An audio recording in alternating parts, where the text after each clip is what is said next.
I'm fascinated, as I know that many other people are, by your father's interest in spiritualism, which he investigated, as you were telling me earlier, for many years of his life. How much can you tell me about that? Well, that's an enormous question, because you're asking me to give you a description of a man's investigation that covered, 35 years before he found his first proof, and which took him all over the world. And the last part of his life was devoted entirely to giving these lecture tours, because when it came to the end of the First World War, there was a tremendous question. We have lost millions of young men all over the world. What's happened to them? Are they only 2 buckets of salt and a bucket of water where it recomposes the body? Or is there a life beyond the grave? And the churches were totally incapable of giving a reply. Totally incapable. And my father and Sir Oliver Lodge and other men who had this knowledge considered it was incumbent upon them to do this at whatever risk. And many of these men sacrificed their scientific reputation and everything, absolutely martyred. Just as it, without the physical, but mentally, in the same sense of the early Christian martyrs. It was simply ostracized. Was your father treated like that? No, he was not, because he wasn't dependent upon scientific societies and things like that. He could stand on his own feet and fight. And that's why some other men, whose names were also household words that they had to sacrifice more than he. Nevertheless, he sacrificed an enormous amount, including a fortune in money. And he spent the rest of his life going all over the world, lecturing all over the world, in all the great cities, telling people, yes, they are still alive, and it is possible to communicate, and it is possible to get absolute proof. We don't ask you to believe. You've got to get the knowledge for yourself so that you know it's true. Never believe until you've got the proof. This was prompted by the First World War, was it? The importance of the mission was prompted by that. The situation didn't exist till then. It was only a question, it was an epidemic question. But that World War, that frightful slaughter, changed the position of humanity. I mean, after all, this second war we've been through, apart from the Russian front, was nothing compared to the First World War, where the whole generation was virtually wiped out. And the churches had no answer to anything. Did your father feel very much that religion, in fact, had failed everyone at that time? Very much. And my father, I think, was supported with the majority of the world opinion. They could give no answer. Now, the lecture tours that he went on were concerned with spiritualism entirely. Yes, it's a word I hate. What would you use? Survivalism. It's a question of individual survival after death. Did he offer the proof to the public? Oh, yes, enormous amount of it. But he always said you can only get proof yourself, never through the lips of a third party. Got to go out and look for it yourself, taking every precaution against fraud and folly. They exist. They exist in banking. They exist in law. They exist everywhere, fraud and folly, where the human element comes in, and also in the psyche. There is a power for good in the universe, and you can use it.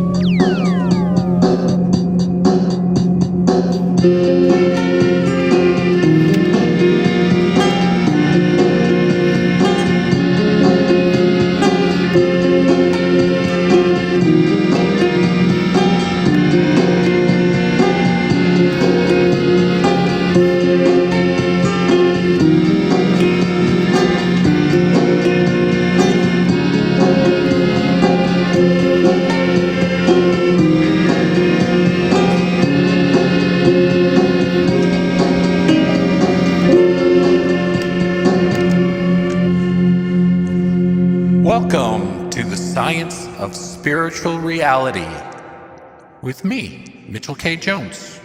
And welcome back.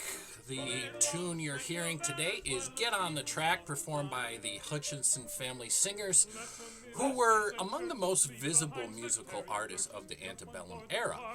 Their songs often promoted reform causes such as abolition, temperance, women's rights, and labor reform. And they brought their radical ideas into churches, town halls, and public gatherings where formal political speeches might have been unwelcomed or even banned. The Hutchinsons moved in the same reform networks as Andrew Jackson Davis, and they admired his spiritual philosophy and shared his belief that social progress followed natural and spiritual laws rather than church authority. So they actually became disciples of Davis over time, and embraced spiritualism, just as many reformers of their era did. The song Get on the Track frames abolition as a moral journey, not just as a political, partisan issue. And they urge the listeners to join the forward motion of history itself, as though it's history is a train moving progressively onward. And again, this is the same logic that we see in many of Davis's writings and lectures, that reform is inevitable and divinely sanctioned. So today we'll look at this crucial question: how did spiritual belief empower reform movements in the 19th century? Reform in this period was not, isolated, siloed movements, but they were overlapping networks. And Amy Hart, in her book, Fourier's Networks of Reform, argues that these reform movements should not just be judged by their longevity or their, what people often say about these utopian communes, that they failed within a couple of years. But really, Hart argues that Fourierism functioned as a gathering point and a web of reform that linked abolitionism, women's rights, labor reform, religious experimentation, radical religion, and communal living. So even after the Fourierist communities dissolved, the spiritual and social commitments that the individuals formed within them continued to endure and shape later movements and political transformations. So the two readings for today we have position two different spiritual reformer figures side by side. The first is Andrew Jackson Davis, not to be confused with President Andrew Jackson, who was the president through the into the 1820s during the Market Revolution. But Andrew Jackson Davis was named after the president. He was a white working class visionary and spiritual philosopher. He's often called the John the Baptist of spiritualism. He was known as the Poughkeepsie Seer from Poughkeepsie, New York. And he wrote this work, Principles of Nature, Her Divine Revelations, and a Voice to Mankind, in 1847, based on his contact with spirit beings, based on his contact with essentially ghosts. And it contained a cosmology, the book, Principles of Nature, that challenged Orthodox Christianity and reimagined social harmony as an unchangeable, immutable spiritual law. Sojourner Truth, on the other hand, was a formerly enslaved black woman, and her faith, visions, and moral certainty helped to fuel abolition and as well as women's rights. Her Ain't I a Woman speech became very famous. Her life, again, intersected directly with these reform communities like the Northampton Association, or the Northampton Association for Education and Industry, which was John Humphrey Noyes of the Oneida community calls them Nothingarian because they didn't claim to espouse any particular philosophy. But they were mainly sort of based on a Fourierist formula, a Fourierist association formula. So again, both of these reformers use spiritual insights to critique social order.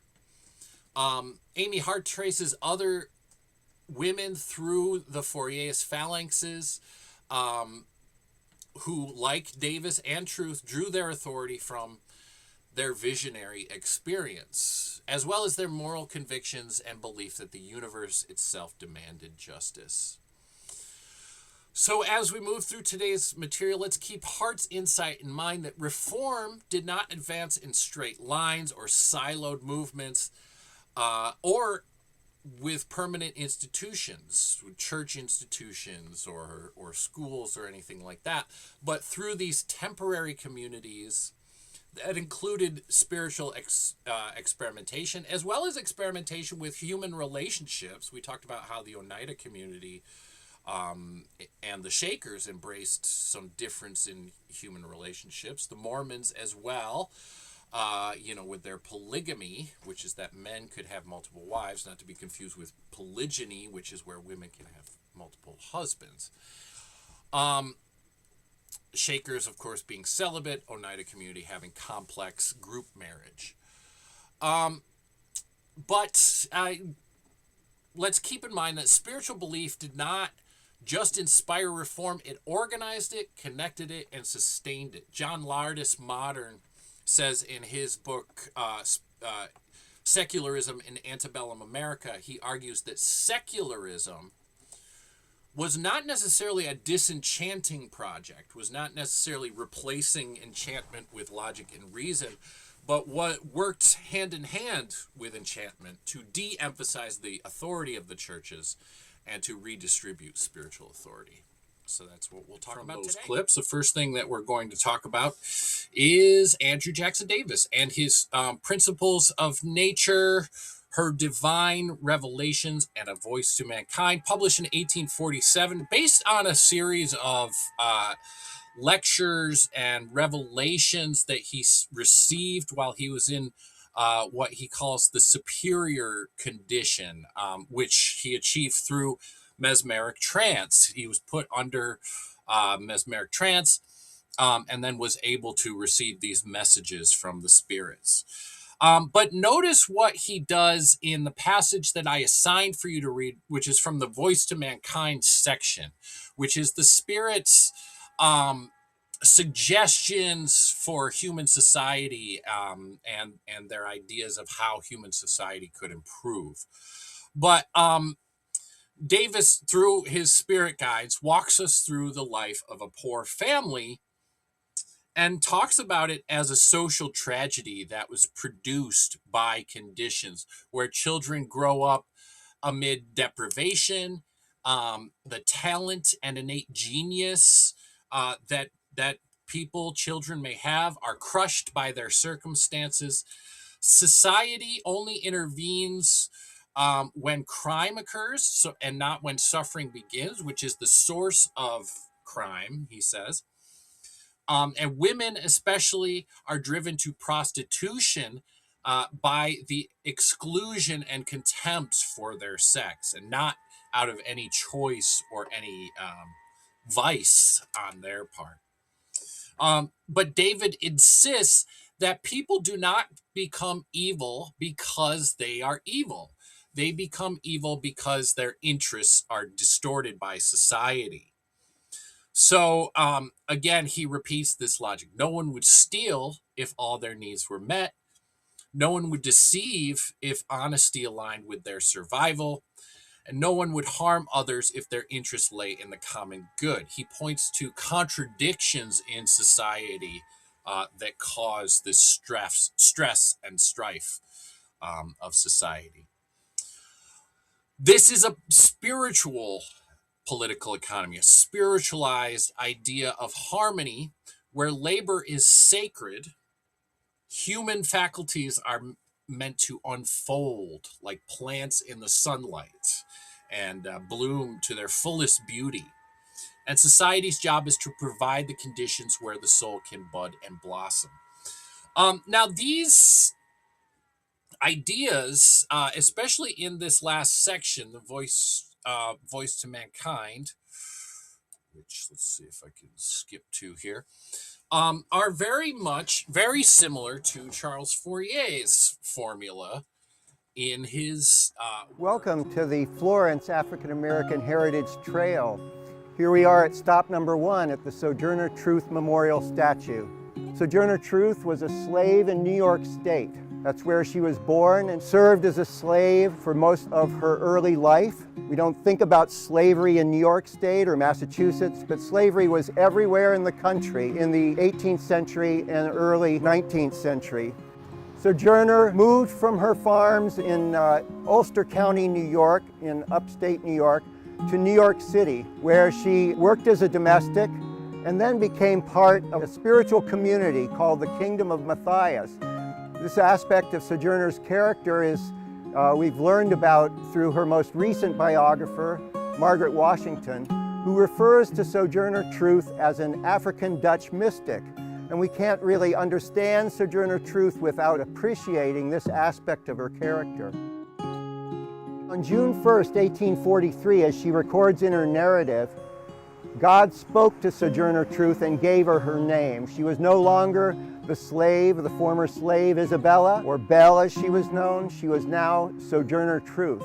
She left with just what she could pack up in her pillowcase and took off out Long Island, across the ferry to Connecticut, and up the Connecticut River, singing and preaching the kingdom of God. She came up through Hartford to Springfield, and finally in Springfield it was getting late in the winter and she needed a place to stay. So she came here to Florence, which at that time it was known as the Northampton Association of Education and Industry, a community of radical Garrisonian abolitionists founded by William Lloyd Garrison's brother-in-law, George W. Benson, and who would become Sojourner Truth's best friend here, Samuel L. Hill.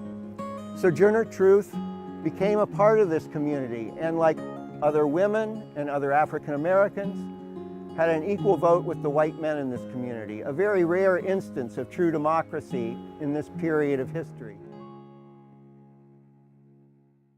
Now we're going to compare and contrast Davis's philosophy in Principles of Nature, which again I mentioned is highly infused with Fourierism, with Sojourner Truth's spiritual beliefs in her narrative of her life that was published by herself in 1875, although there it draws on earlier versions, as it says in the introduction from 1850. So the section that I had you read is from an earlier time period, but later on in her life, Sojourner Truth actually ended up being a member of 3 different utopian communes. The first was after she was freed in New York. She worked as a domestic servant for a guy who considered himself a prophet, named himself Matthias, and they all lived together in a communal home, which was known as the Kingdom of Matthias. There's a very good book by, I think, Paul E. Johnson about the Kingdom of Matthias. And then after that, broke up in scandal, and Matthias liked to rearrange the marriages of his followers, and there was also even a murder accusation that Isabella, as she was known at the time, actually got caught up in and had to defend herself from being an accomplice to this suspicious death of one of Matthias's followers. And then she joined the Northampton Association for Education and Industry in Massachusetts, which I mentioned, Noyes calls Nothingarian, but they were sort of based on a Fourierist formula. And then after that, she ended up moving to a spiritualist community known as Harmonia near Battle Creek, Michigan. And she spent the last days of her life there at that spiritualist community. So, so we're looking in the narrative where we see she's navigating freedom that is technically real, but at the same time fragile. Emancipation does not mean security for herself. She gets few wages. Her housing is unstable. Her family life is constantly threatened. But she rests on her spirituality. Her spirituality sustains her through abandonment and poverty and grounds her sense of moral clarity.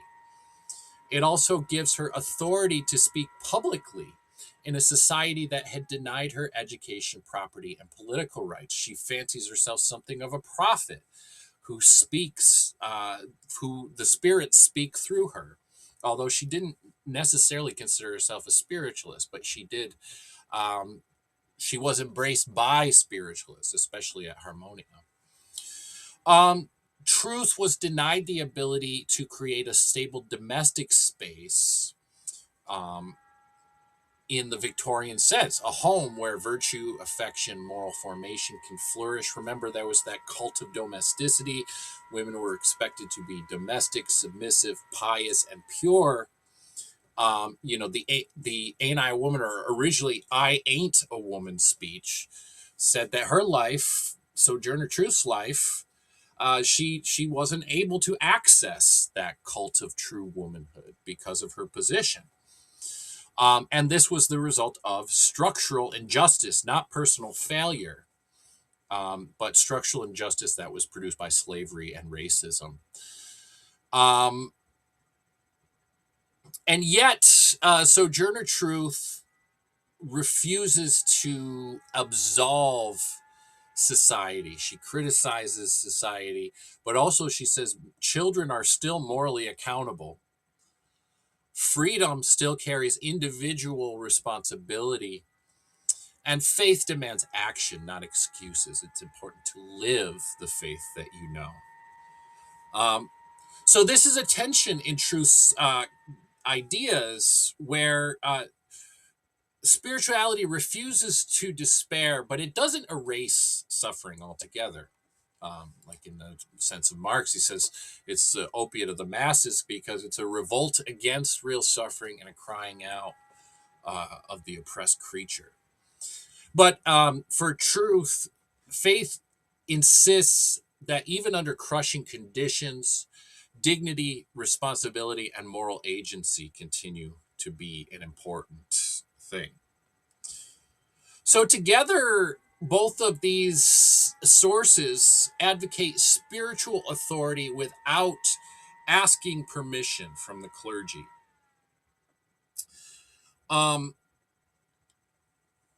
What unites Davis and Truth is the idea that you don't need ordination, you don't need wealth, you don't need formal education or political office to have authority. If you had a vision, if you had a calling, if you have a testimony to speak, you could speak. This also came out of the Second Great Awakening, when itinerant preachers were taking their preaching out of the churches, calling on the parishioners to make a public confession of their faith. But this phenomenon mattered especially for women, enslaved and formerly enslaved people, workers, and religious dissenters. Because their spiritual belief became a technology of empowerment for these oppressed and unempowered individuals.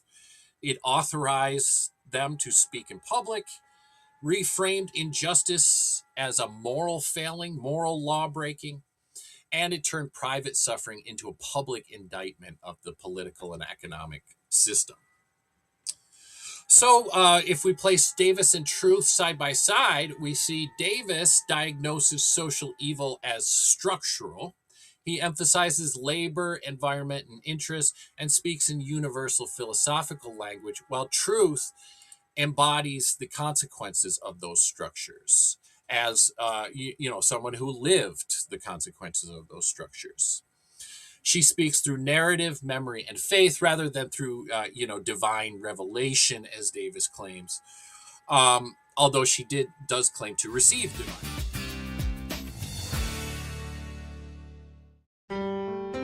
Sojourner Truth was born around 1797 in Ulster County, New York.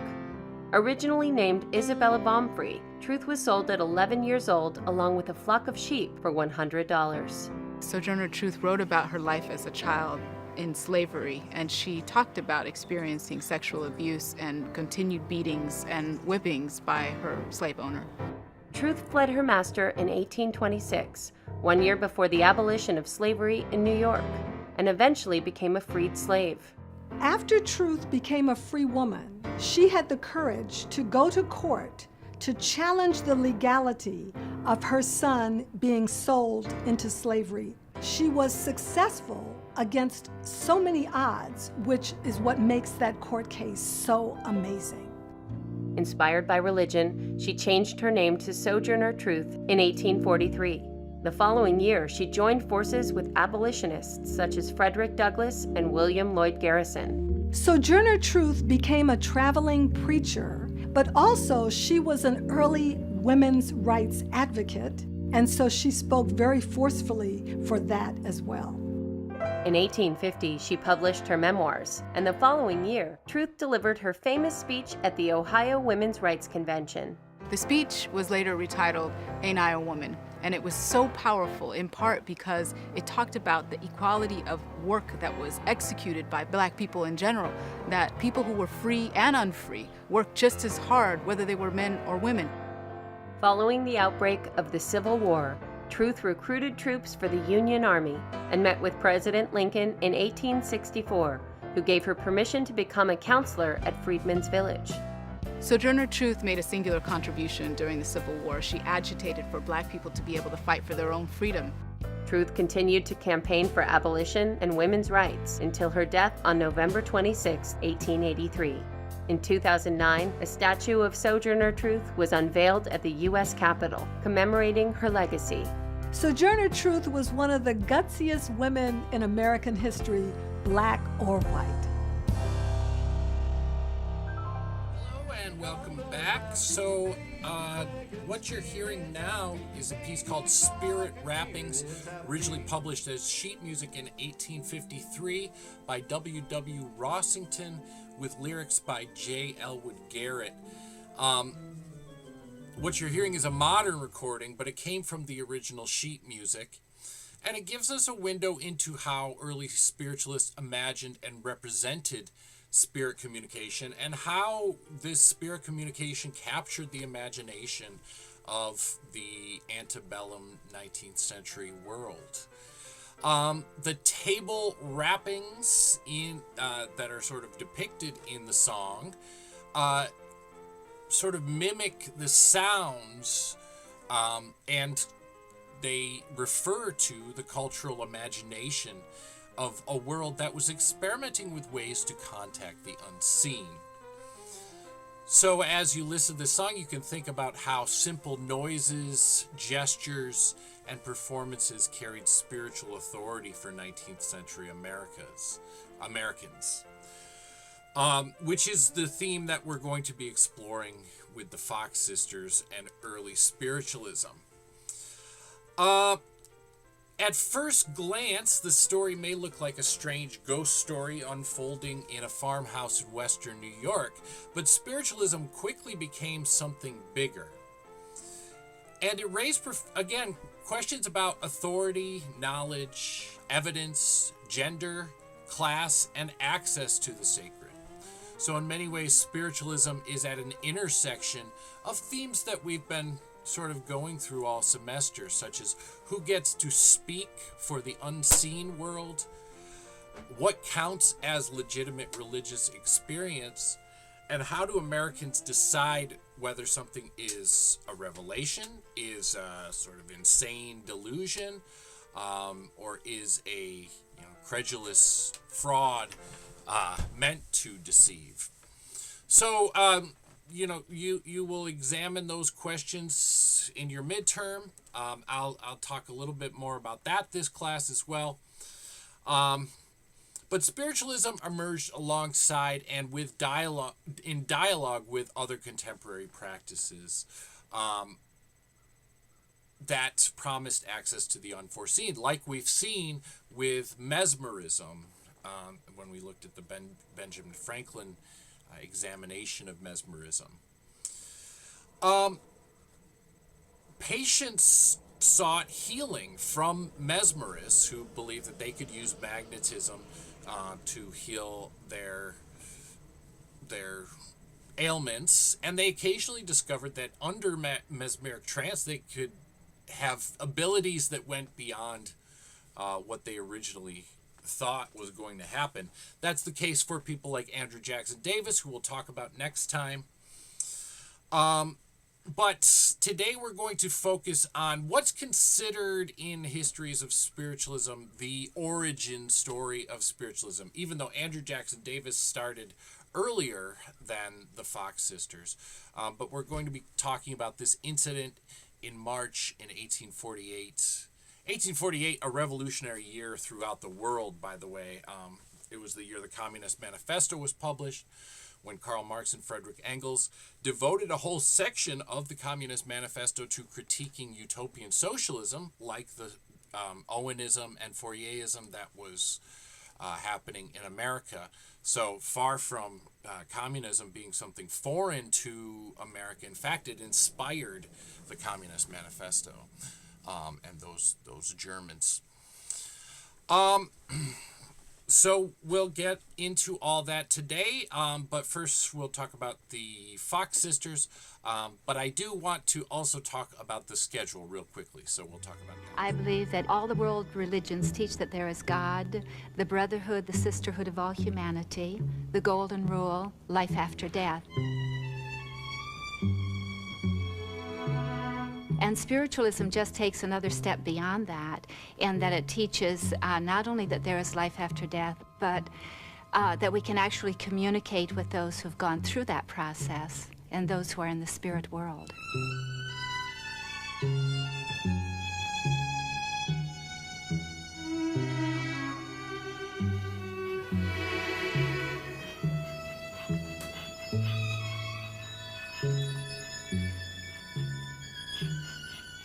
The 19th century was the age of progress, when things that had not previously been possible might now actually occur.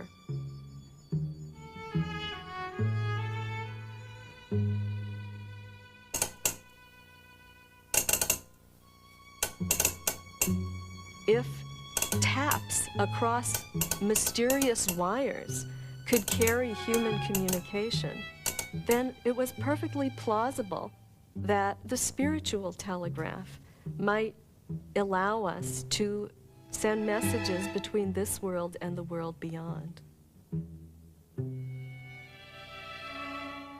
The religious movement that called itself spiritualism put a modern twist on an ancient belief. Spiritualists claim to have proven, using the latest science, what Christians had previously taken on faith, that there will be life after death.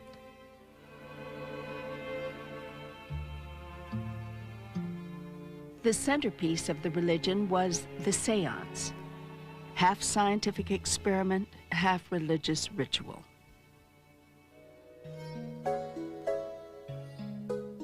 Spiritualism began in upstate New York with stories about miracles that took place in the presence of two young girls. Within a couple of years, the events in Hydeville would blossom into an international religious movement. Katie and Margaret Fox, ages 11 and 15, had just moved into a small house with their parents, who were poor farmers.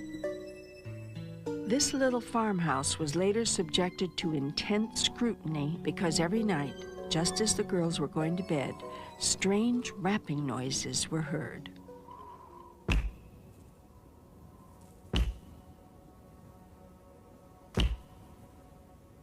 There seemed to be no explanation for these aggravating noises. The parents checked the cellar, the casings of the windows, and the doors, but failed to find the source. The girls said the only possible explanation was that the raps came from a ghost. They nicknamed him Mr. Splitfoot. On Friday night, March 31, 1848, we concluded to go to bed early and not permit ourselves to be disturbed by the noises. My husband and I had just lain down. It commenced as usual.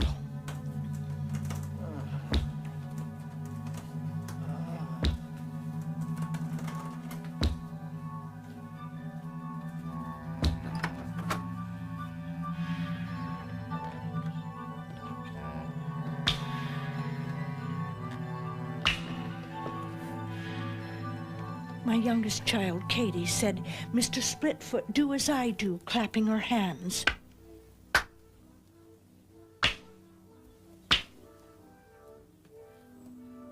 I heard two sounds as soon as the words were spoken.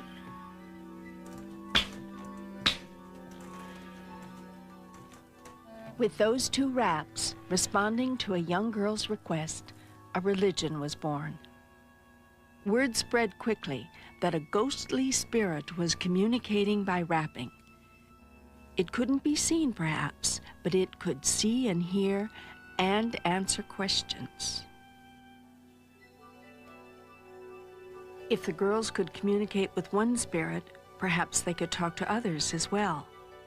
Within a week, the tiny farmhouse was host to several hundred people hoping to hear from their own dead relatives.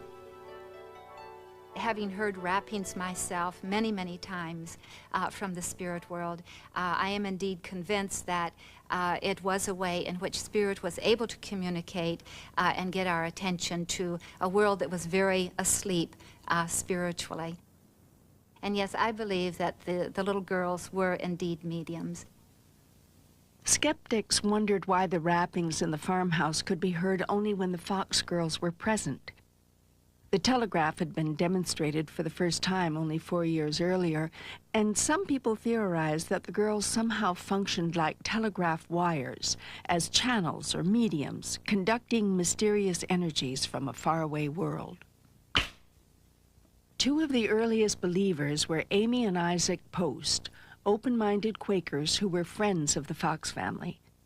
The Posts were active in the anti-slavery and women's rights movements, and they counted among their acquaintances such national leaders as Abigail Kelley, William Lloyd Garrison, and Frederick Douglass. These political radicals became the Fox sisters' first public audiences at Amy and Isaac Post's house. So your first reading is Leah Underhill's The Missing Link in Modern Spiritualism. Underhill is a sister to the Fox girls, and she frames spiritualism as a restoration of ancient truths, a continuation of biblical prophecy, and evidence that the barrier between worlds was never absolute. Rhetorically, she does a few important things. She emphasizes the youth and innocence of the girls. She also presents spiritualism as a democratic revelation that's available to ordinary people, not just elites.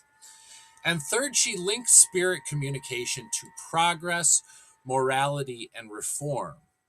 So for Underhill, spiritualism is an order that's revealed from beyond, and we'll expand on this idea next time. But again, this mirrors other 19th century movements like abolitionism, women's rights, religious liberalism, like Unitarians, Universalists, people that, sort of opposed authoritarian churches and, damnation and hellfire kind of things. So in this way, spiritualism became a technology of moral critique, and also a way to challenge churches, patriarchy, and inherited authority. One of the aspects of spiritualism, as Anne Braude has argued in her book Radical Spirits, that women's rights came out of spiritualism because it used those Victorian tropes of the cults of domesticity or the cult of true womanhood that said that women should be submissive, pious, domestic, and pure. And, the sort of assumption that women sort of already were those things. APAC was born. Houdini warned audiences at his magic shows to beware fake mediums. He often devoted a third of his world-famous act to exposing their tricks. Houdini was following in a long tradition of magicians who uncovered fraudulent mediums.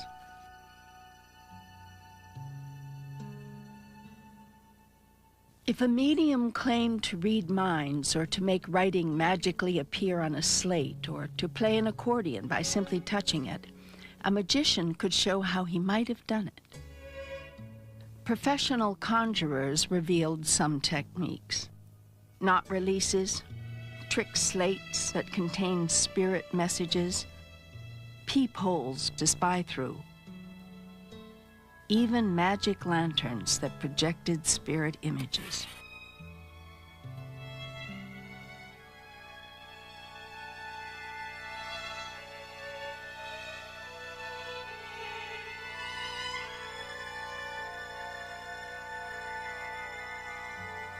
Spiritualists grew increasingly defensive. By 1880, they were spending more time creating elaborate precautions against fraud than discussing the philosophy of the spirits.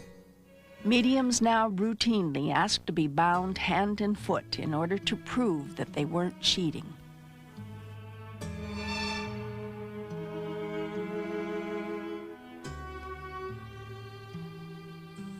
And so the other reading for today is Houdini, Magician Among the Spirits. And Houdini takes a different approach than Underhill, the other Fox sister, the third Fox sister. But a less sympathetic approach. Houdini, actually, you can see from the picture there, was friends with Arthur Conan Doyle, who wrote a history of spiritualism, was very interested in spiritualism. But eventually he started to recognize fraud within the spiritualist mediums. So Houdini approaches spiritualism as a trained illusionist. So somebody who sort of lies for a living. And he also had become by this time a debunker of spiritualist mediums and a defender of rational public authority and materialism, this idea that everything is material.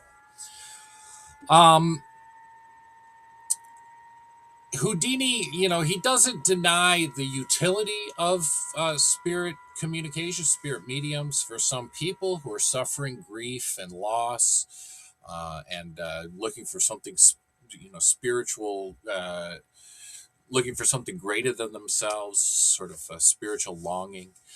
But he attacks credulity, that is, a person's willingness to believe, their gullibility. He argues that the Fox sisters used physical tricks, and one of the passages that I had you read is from I think Katie, who said that they cracked their toes to make the rapping sounds. He also argues that audiences wanted to believe. That's the credulity aspect, so they were receptive to any kind of evidence that was presented. And that spiritualism exploited emotional vulnerability, especially after the Civil War, when so many people had died and people were sort of grappling with all this death. But Houdini's critique reflects a broader cultural anxiety that if anyone can claim access to individual truth, how do we prevent deception? So this is a fear of this democratization that's going on. Who protects the public from fraud? The idea of the confidence man came about during this time. And the confidence tricks are tricks that use the person's credulity against them. So again, this is about what's called epistemology, or how knowledge is formed, how knowledge is validated. But today we're going to make an analytical move to recognize that spiritualism was actually quite democratizing of spirituality. Unlike the traditional religious institutions, spiritualism didn't require priests or seminaries or formal ordination, but authority flowed from unexpected places. Children, like the Fox sisters, could speak with spirits and interpret messages from beyond. Women, as I mentioned before, often denied leadership roles in conventional churches, now became primary mediums and leaders. The working class, formerly marginalized from theological education, found access to sacred knowledge, the direct revelation from the spirits, so they could avoid clergy this way. And the grieving, people whose personal loss gave them immediate urgency to their spiritual pursuit, they could now claim authority over their own spiritual matters. As Bradford Vertner argues, this was a kind of spiritual capital, by which he means the capacity to access, interpret, and transmit knowledge of the unseen.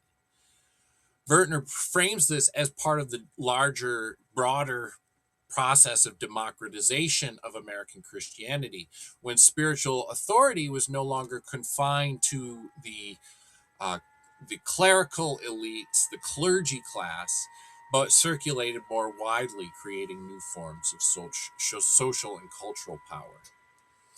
And this redistribution was threatening to establish institutions that relied on controlling access to revelation and sacred knowledge.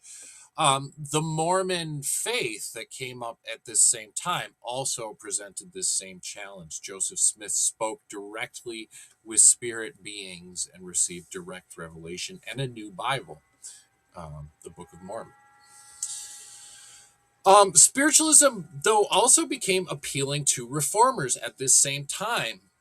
People like Horace Greeley and Robert Dale Owen, who we talked about a bit last time, had been prominent in reform movements. Remember, Robert Dale Owen was the son of Robert Owen. Horace Greeley had been a patron of the Fourierist movement. And they became sympathetic to the Fox sisters' work and became connected with the Fox sisters. So this exemplifies the intersection of social activism and spiritual experimentation. Owen connected communal living and social reform to the liberation that the mediums promised. But without institutional gatekeepers, some questions arose. How do we test truth? When experience becomes evidence, who adjudicates these disputes? And this tension what became central to early American religious history. So these readings together, it's good to ask a couple different questions. So why did spiritualism resonate so strongly with these individuals in the 19th century? Why did it persist even after the exposure of so many frauds? There was a movement within spiritualism called the Vigilance Movement, and it was actually spiritualists themselves trying to root out the frauds from the genuine mediums. And why did believers continue after recantations like those of the Fox sisters, saying that they cracked their toes to make the raps? But spiritualism reveals a crisis of authority, where institutional power became questioned. It also reveals a hunger for immediacy and desire for direct experiential connection with God, with the divine. There was also a suspicion of inherited power.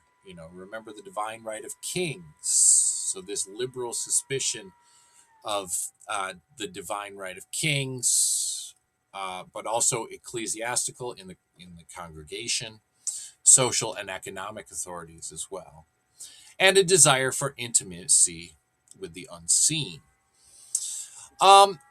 This placed spiritualism in conversation with Emerson's self-reliance and the utopian programs like Brook Farm and things like that, as well as harmonial philosophy, which we'll talk about next time. Thomas Nichols, a spiritualist writing in July 1855, said spiritualism everywhere tends to socialism.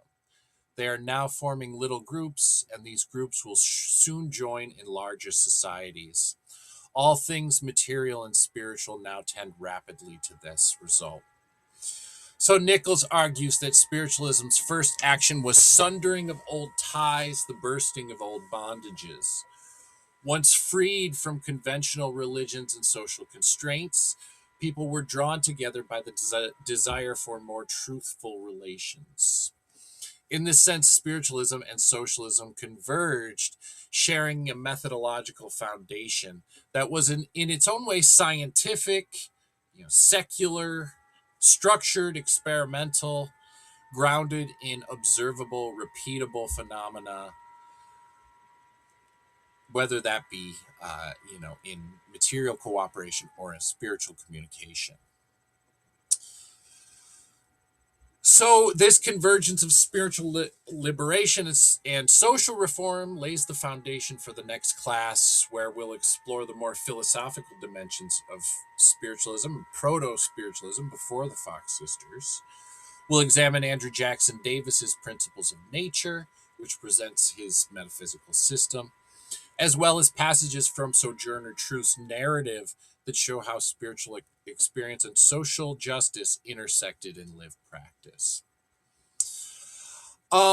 So your activity for today is going to be a primary source analysis. Critics said the new religion was just a passing fancy. They called it rapomania. But there's little doubt that the services of the best mediums were as appreciated as those of any clergy. In households around the world, seances became a weekly or twice-weekly observance, attended by families and led by mediums. What helped set spiritualism apart from other religions was that most of its leaders were women. There were many men who became mediums as well, but their talent was often said to be in proportion to their feminine or sensitive personalities. Whereas the rest of society is arguing that because women are by nature passive and domestic, they are therefore unqualified for leadership positions in society. Spiritualists argue that it's those very qualities that make them the perfect religious leaders. The typical American of the Victorian age would say that women were irrational and overly sensitive and more susceptible to illness than men. Spiritualists turned this supposed weakness into a strength. Women's sensitivity and lack of formal education made them better mediums, more susceptible to the influences of spirits. Some mediums claim to be able to give themselves over to a trance, allowing spirits to take over the use of their voices.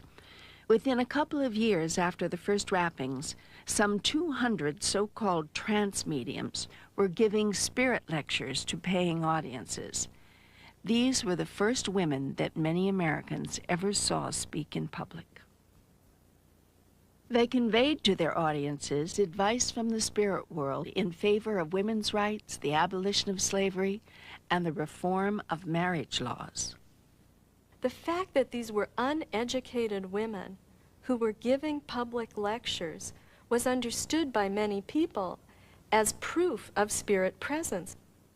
Many mediums sought to prove their spiritual powers and thus gain converts to their political causes as well as their religion. They invited prominent citizens to attend seances and encouraged them to keep accurate records of what they saw. Spiritualism gained an air of objectivity and scientific experimentation.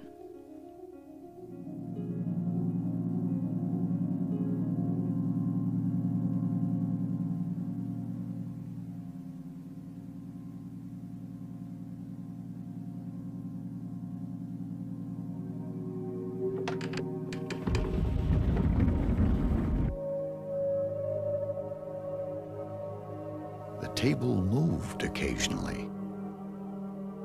First one way, then the other.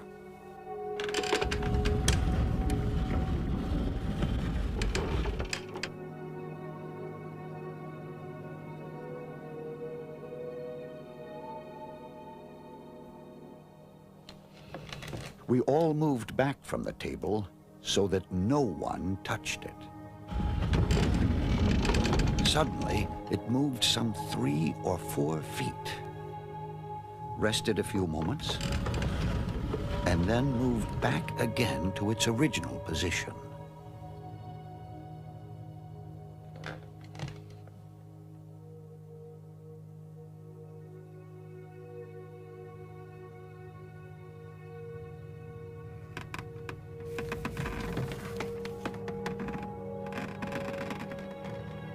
One side of it was then raised and stood for a few moments at an angle of about 35 degrees. and then again rested on the floor as usual.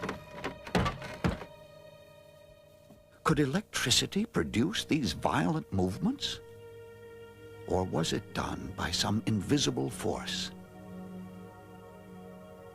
There were thousands of written accounts of seances like this one.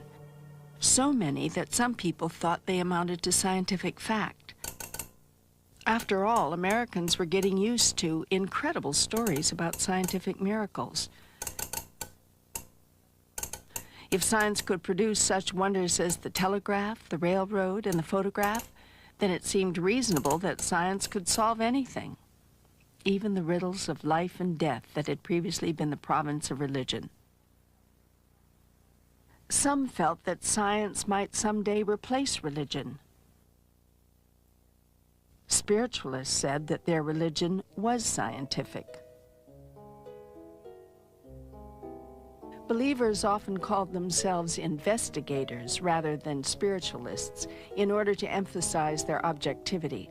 Even skeptics were invited to join them in their search for the truth.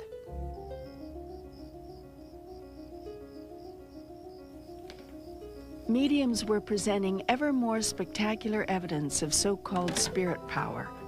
One development was the floating trumpet through which spirit voices could be heard.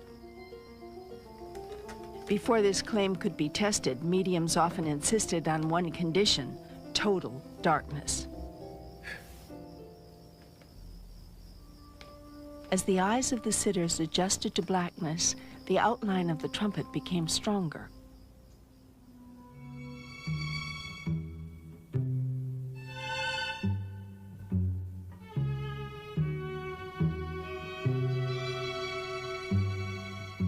Many spiritualists believe that when proper care was taken to eliminate fraud, materializations were the most convincing manifestation of all. Many skeptics thought they were the most ridiculous and unbelievable. In the end, both sides saw what they wanted to see.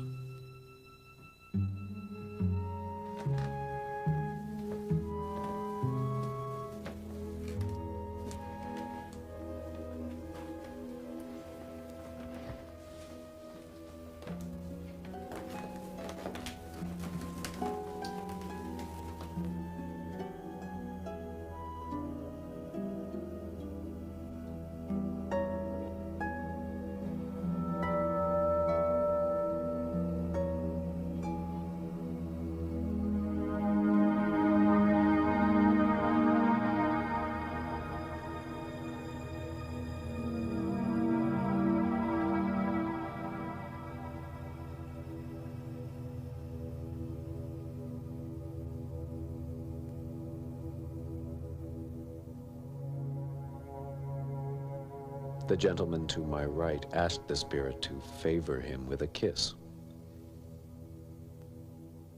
She did so, seemingly desirous of adding to the pleasure and spiritual convictions of all. She then stood opposite to me in a hesitating manner, advanced a little, and stooped down slightly. Our lips met firmly. A fervent kiss was recorded on the surrounding atmosphere. For some spiritualists, being able to touch, to see the departed loved one was absolutely the final evidence that they needed to know that the immortality of the soul existed.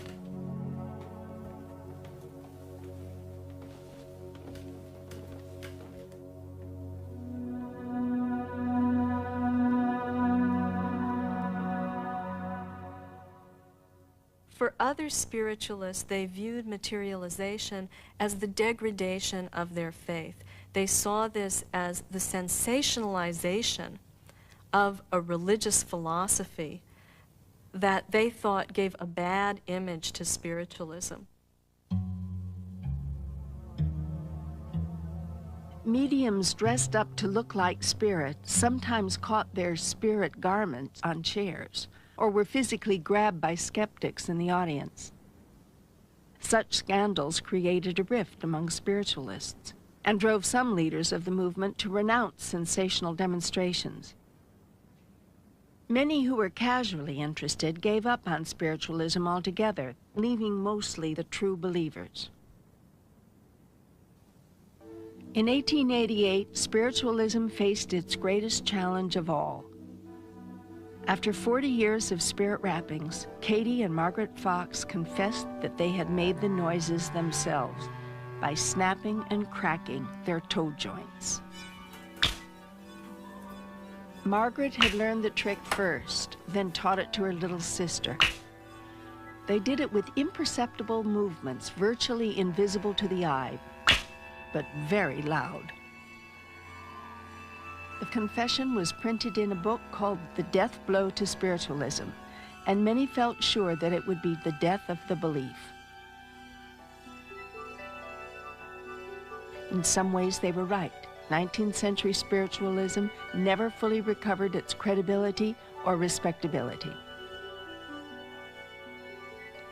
But when Margaret Fox went on tour charging people money to see how she cracked her toes, her tour had to be cut short due to lack of interest. Many spiritualists simply refused to hear the confession or to ever abandon their faith.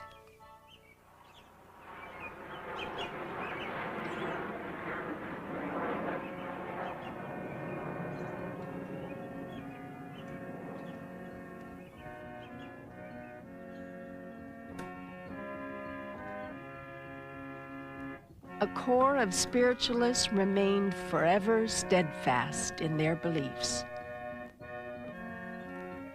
Those who chose to believe saw something that convinced them. For those convinced by even one spiritualist miracle, all the frauds meant nothing.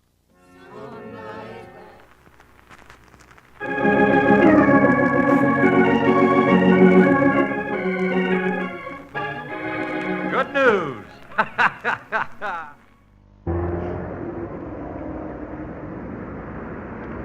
Like most other religious revivals throughout the ages, this revival here at Longton has one man at its center. That man, 50-year-old Gordon Higginson, High Priest of Spiritualism. While other churches throughout the district here remain empty on Sundays, this one here, Longton Spiritualist Church, is full. They're turning people away. What is it that makes spiritualism so popular here? Be very quiet. Listen to what I have to say. If I come to you, just speak to me and try to understand that it's not easy to make contact. It's always very difficult. But what we have to do is to cooperate. Now, if you will do that, then we will see exactly how many of our friends can get through to us and what evidence they can give to us that they still live. It looks to me as though one would have to go back into their very young life to find this name, and I seem to be somewhere where there may be a small shop of some sort. It looks to me as though it's somewhere there, on that next to the road there. But I felt that it was to do with the cats that had died in the yard. There was a terrible fuss about this cat, because the person wouldn't accept that it hadn't been poisoned or something. Oh, that's right, yes, she was very upset about this cat. Isn't this correct? Yes, she was very upset about it. I'm sure she was, because didn't she say that this hat wasn't natural, that someone had poisoned it? Yes, somebody had poisoned it, that's right. Yes, I know I'm right. Yes. I see. Well, these people that are here have come to you, and I rather sensed that they wanted to get this communication through to you to put you at ease with regard to this concern and worry, but mostly to do with someone else other than you. We are able to see people that you can't see with your normal sight. And you are able to hear voices that are not audible to the normal hearing. And this is through development. You find that you have this gift from a very early time in your life. In my own case, from when I was probably 2 or 3 years of age. And my mother, being a medium, recognized that I personally had this gift and helped to develop it or help me to develop it or to use it. And I discovered that when I saw people, normally through my normal vision, that I was able also to see people that no one else could see. And by checking over a very long time and describing and giving various details, these particular people have become something that someone has known. There's no one up there. Is there no one about here named Peter? Got someone calling Peter to me. It's not someone that's passed away. I'll have to let you have that. I'm sorry I can't give you anything more about it. But it's terribly thin with it, and I feel that someone is driving someone up the wall. Yes. I must say this to you. And it seems as though they ought to have more sense about it. If they would, I think things would be a lot better. Yes. But of course, spiritualism, you see, hasn't been, I think, given the opportunity to put its case forward properly. It's had too much criticism by people that have criticized it without knowledge of it. It's so easy for a person to say, which they do, oh, spiritualism is the work of the devil, when they have never been to a spiritualist service or even been in touch with a medium. And they quickly say, and there's no doubt that lots of people believe that they are in communication with the spirit world when they're not. But it doesn't take away that though there may be, perhaps, quite a lot of people that have been hoodwinked, there are still millions of people that have been convinced. That's what I want. Yes. Because I felt as though there was someone here where I wanted to, I did it without a break in or, but I knew something like this had happened to her. Now, is this absolutely correct? Correct. All right. Well, now this person is trying to communicate. And I feel that they're trying to tell me something about the name of Tomlinson, and certainly that they know something to do with someone named Marion. I can hear them talk to me of someone named Marion. This is the Beatrice's niece. Beatrice's niece. Because I had this contact there, and I rather felt that this person is trying to get a communication through here, and they tell me that their relation to Marion and Ted. God bless them. You know who they are. Well, I feel that they want to be remembered here, and that they've come through with this particular communication, that you may know that they are here. Now, somewhere, it does seem to me that those that are communicating with you are talking about Mary Jane, is it? My ma'am. Your ma'am. Yes. Well, I can hear someone say to me something about Mary Jane, and then I got Frank. Frank. Yes. Frank. Yes. Do you know who Frank is? Well, I've got my dad, Frank. Oh, you're Frank. All right. Well, how does all this tie in with your spiritual healing? Healers who have this particular gift to heal people and have the urge to want to heal them, find themselves in development, in communication, or in contact with these particular types of people. And it is a question then of getting a closeness with the spirit and working with them. Well, I was diagnosed through hospitals that I got arthritis of the spine. I'd had hospital treatment. I'm not going to say it didn't help me. It probably did, but it felt as though I was getting really no benefit really from it, and I felt that my hand was getting slightly worse as I was going along. How did it affect your hand? Well, it was in a position like this. Now it's like this. Mrs. Ray, what condition were you in when you first came here for treatment? Well, of course, I couldn't walk. I was carried in. Curvature of the spine, kidneys and heart, and rheumatoid arthritis. How long had you been coming here for treatment before you felt you were getting better? Well, I should say about 6 months. And how did your life progress after that? Did you get back to normal? Yes, I gradually got as I could stand, and then I could walk a little. And then as time went on, of course, I got as I could get about the home. And then, of course, I went into business as I got. And I had 2 shops. I would say that we can cure patients better if they are under a doctor, because it means that they are receiving help from both sources. Mrs. Jones, what was wrong with you when you came here for treatment? I had rheumatoid arthritis. Where was it affecting you? My hands, my shoulders, my knees, my feet. Had you been under the doctor at that time? Oh yes, and under the hospital too. And what about a cure? Were they curing you? No. Did you really come here in desperation? Were you expecting to be cured? Well, I don't know what I was expecting really. I came hoping, yes. How quickly did it take them to cure you? Well, after the first night I picked my arm up, and that's something I haven't done for over 2 years. Do you live a normal, active life now? Yes. I'm doing all my own housework and everything. I would certainly say that we don't cure everyone. We don't believe we can. And we can't save everyone from having operations. Can I pick you up on that point? Why not? Why can't you cure everyone? Because I don't think we're good enough. I don't think that we are, if you like, in tune with the spirit world enough.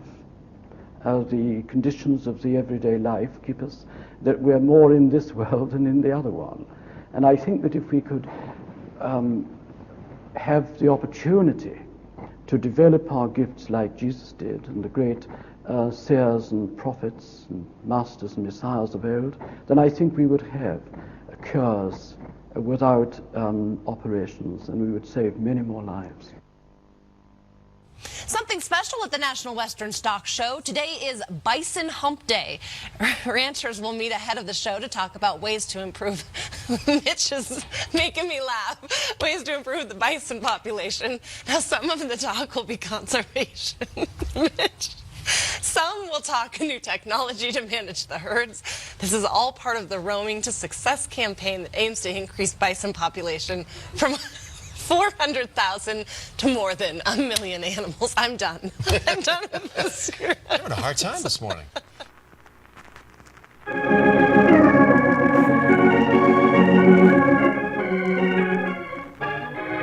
Good news.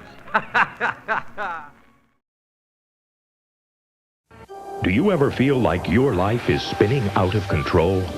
You can learn how to take control of your future. Just call the live psychic line now. Psychic advisors are waiting to speak with you live and help you find the answers to a better life. Is there romance in your future? Success? Or money? Call anytime, 24 hours a day. Call now. Call toll-free 1-800-526-2323. Must be over 18. Would you like to find the love you deserve? Is success in your future? Now you can find the answers and connect with someone so gifted you'll feel good just talking with them.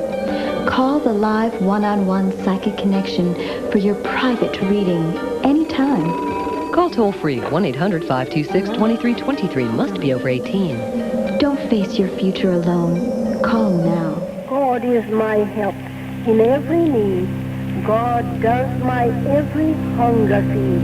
God walks beside me, guides my way through every moment of the day. I now am wise, I now am true, patient, kind and loving too. All things I am, can do and be, through Christ the truth that is in me. God is my health, I can't be sick. God is my strength unfailing quick. God is my all, I know no fear, since God and love and truth are here. Amen.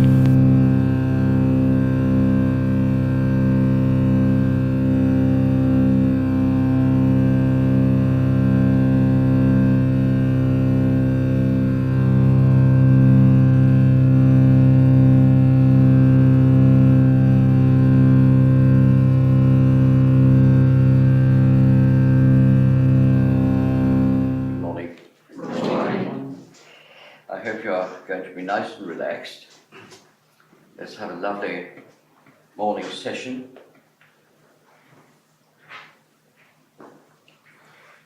We have gone through various stages with practice, I hope you'll reach the stage where the important stage of all is that oneness with God.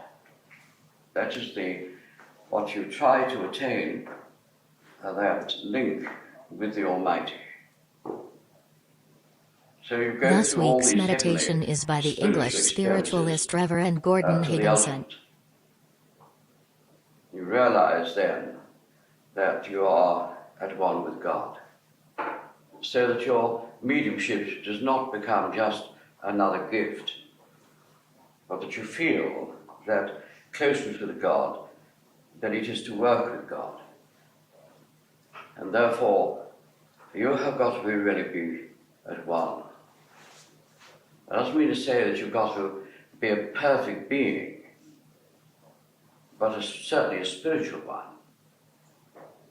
And I would like you, therefore, to think when you are moving through each phase, remember, you mustn't sort of try to go through the back door to this oneness, because that isn't really what this is all about. It's making the effort to move from one experience to another, to attain that level. Therefore, get your breathing right, which should be automatic. Get your posture right, which should be automatic. Keep your head up, which should be automatic. So that all these things that you're training to do, you don't have to think about them. You automatically do them, but you know it's happening, because your mind is aware of that. And I want you, if you will, to go through that silence, entering the silence, preparing in that silence for you to move to the awareness, and from the awareness to the presence, that lovely feeling, being aware of sound, but a different sound from the voices of the earth. The sound of life. And then to be aware of the music of life,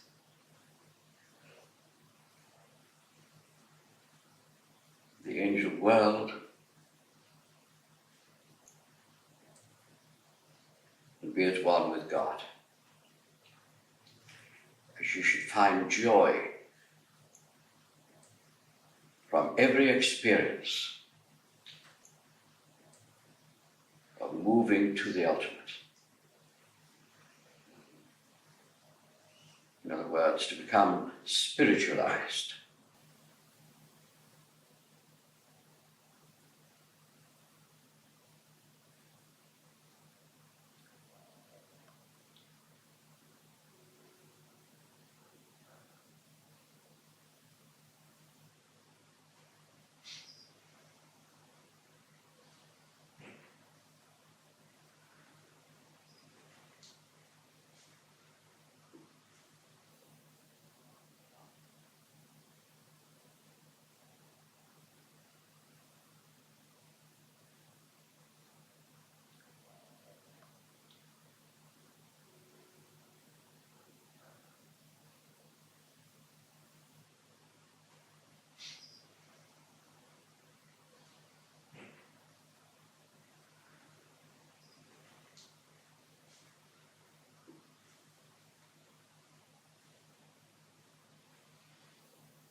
you, you'll feel that you've only just started, and you wonder perhaps why I've asked you to come back after only a short period, but you have been sitting for just over 15 minutes.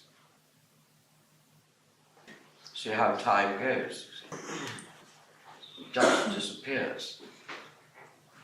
Now, when we talk to you about the spiritualization, because that's what it is, when you are doing it properly and development, real spiritual development is taking place, which doesn't take place unless you do practice this, because the change takes place on the inner body and not on the outer one. The inner body is very important, because that's the body you're going to take with you when you've lost your body.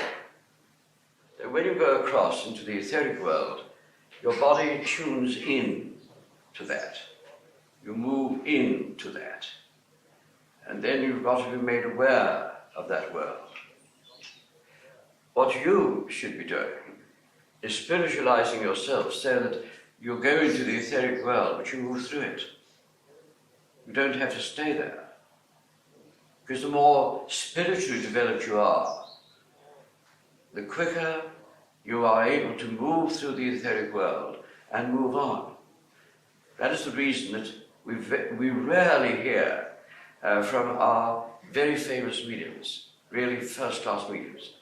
Very rare that they return to us, because they've moved beyond the etheric world. They've moved into a higher state of consciousness.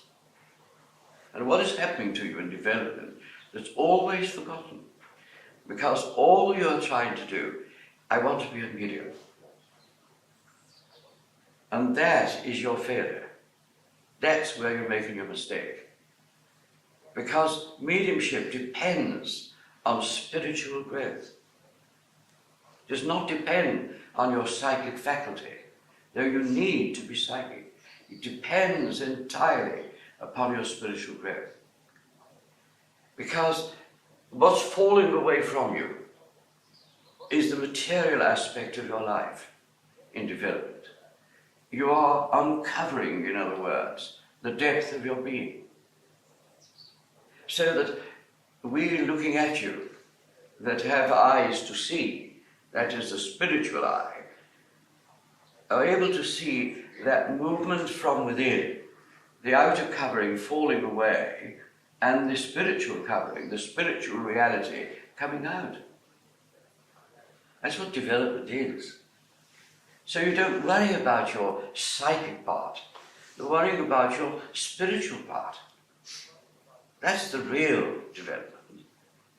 Because that's the development that's in contact with the higher world. Because in consciousness, you can understand why I am opposed violently to workshops. Because you're concentrating on the psychic and not enough on the spiritual. The spiritual is what you should be after. And it's that is development. It's learning to let go. It's learning to get to God. You can't go to God right away, because you're not ready for it. You may think you are, but you're not. Anything that happens that you don't like, you're going to blame God for. How on earth can you be with God if you're going to blame God for everything? You ask for something, God, when it doesn't come, you wonder what God's done, see? And that is why God isn't real to you.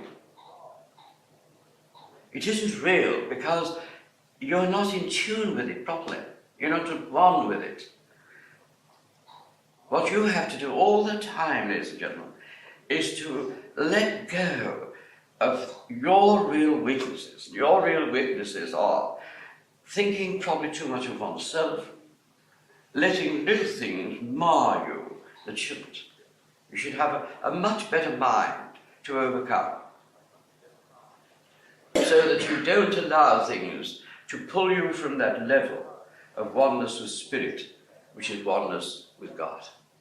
So you're Development is strengthening your consciousness. It's allowing you to move through it. And then you have this wonderful contact with those guides and very fine people.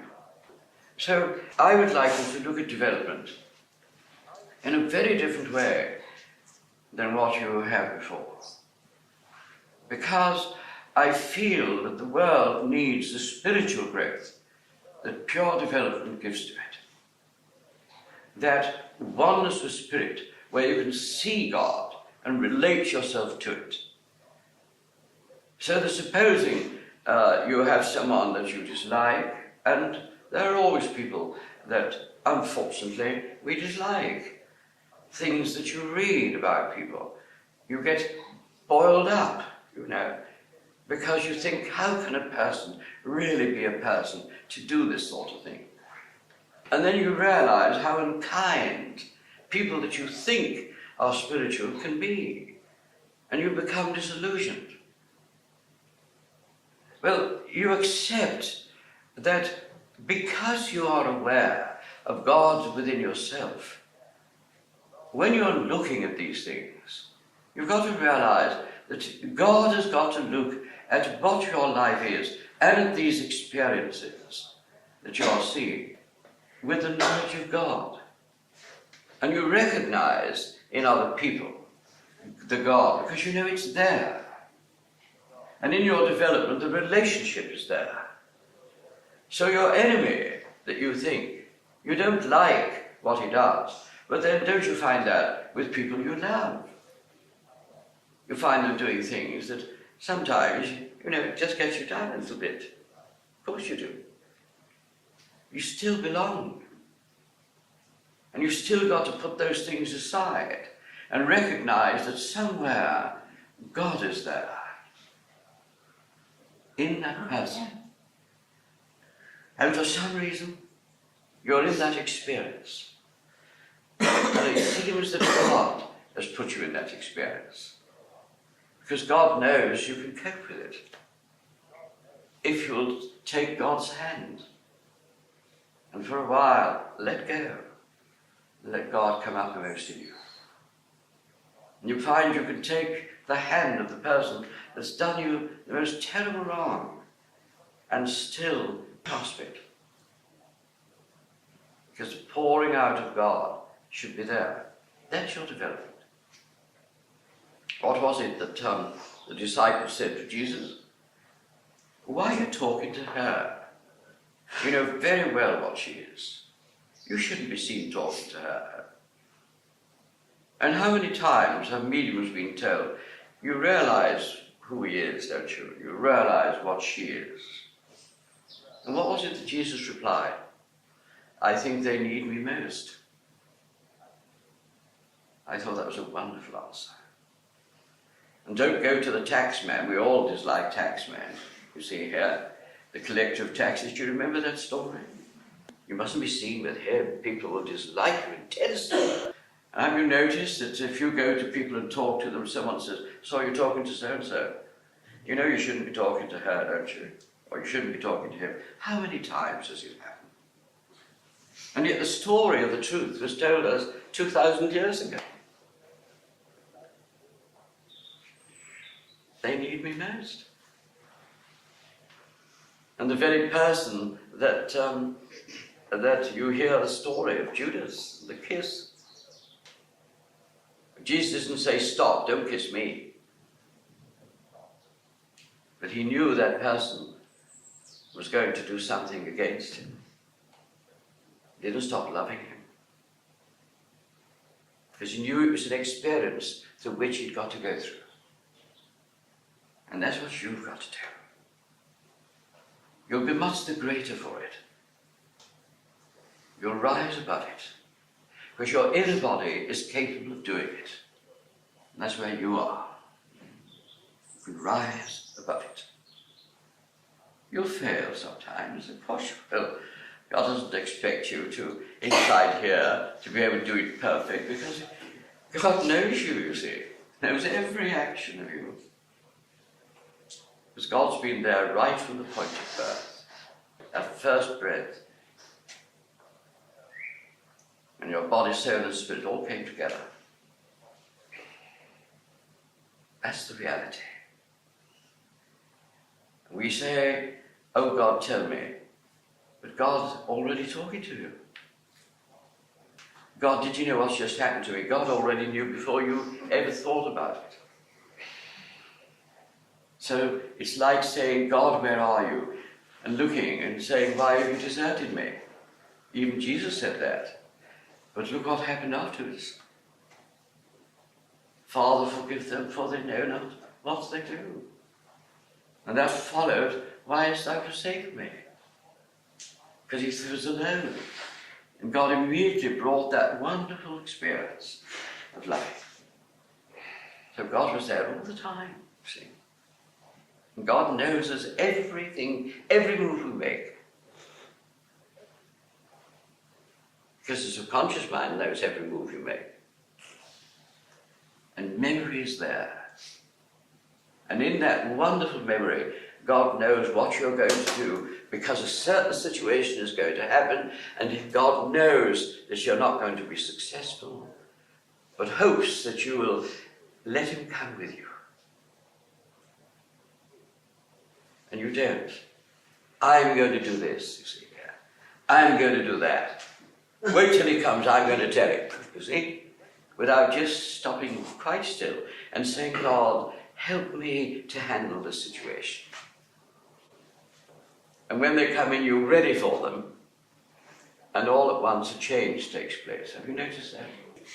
And calmly, you say, I don't know how calm, I can't understand it. I was so calm. I could have murdered him. And then all at once you realize you've handled it. You beautifully walked away. Calm. And then when you got outside, you said, ah! Getting rid of it.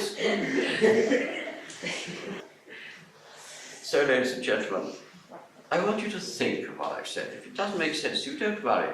If you're not ready for it, you will be. Because it's the only way. It's that true way of starting at the bottom and rising. Start with yourself and shake yourself out. And at the end of it, I'm the better person for it. And when you sit on your own, follow what I have told you. Don't start linking with the spirit world. That's where people go wrong. That's why they can't stop. Get to God. And be that God influence through you. Once you do that, you'll be fine. That's it. So last session, I hope you've learned something, John.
in heaven, hallowed be thy name. Thy kingdom come, thy will be done, in earth as it is in heaven. Give us this day our daily bread, and forgive us our debts, as we also have forgiven our debtors. And leave us not in temptation, but deliver us from evil. For thine is the kingdom and the power and the glory forever. Amen.